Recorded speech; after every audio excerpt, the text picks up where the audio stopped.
Something changed in America today, and it reaches far beyond Hawaii. A Supreme Court ruling just reshaped who gets to decide whether firearms are allowed in thousands of privately owned places across the country, and the supporters and the critics are already debating what comes next. The nation's highest court, in a 6-3 decision, struck down a Hawaii law that required gun owners to obtain permission before carrying firearms into businesses, hotels, shopping centers, and other private properties open to the public. Instead, the court ruled that lawful gun owners may carry unless property owners specifically post that firearms are prohibited. The law, passed in 2023, became known by critics as the, I quote, vampire rule, end of quote, because, much like old folklore, it required an invitation before someone carrying a weapon could enter private property. Hawaii lawmakers argue that the measure protected the heads of business owners and allowed them to decide whether guns should be permitted on their premises.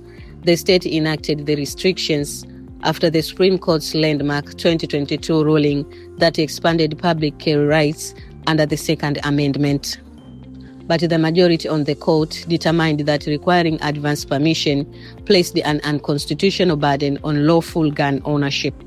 The decision represents another victory for President Donald Trump's administration, which backed the challenge and argued that the Hawaii measure conflicted with constitutional protections.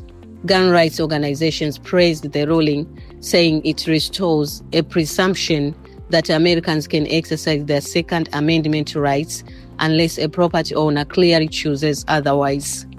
Critics, however, warned that the decision could limit the ability of states to create their own safeguards in response to local concerns and public safety debates. The impact stretches beyond Hawaii. Several other states adopted familiar restrictions, and those laws could now face renewed legal challenges following today's decision. The Supreme Court is also continuing to shape the nation's firearms policies in other cases, including recent ruling involving marijuana users, ghost guns, bump stocks, and protections for domestic violence victims. For Americans on both sides of the debate, one thing is becoming increasingly clear. The legal boundaries surrounding gun rights are still evolving, and the future courtroom battles are almost certain. We'll be watching closely to see how states respond and whether new challenges emerge in the months ahead. Let us know your thoughts in the comments, subscribe, and stay with Morning America for the stories shaping the nation every day.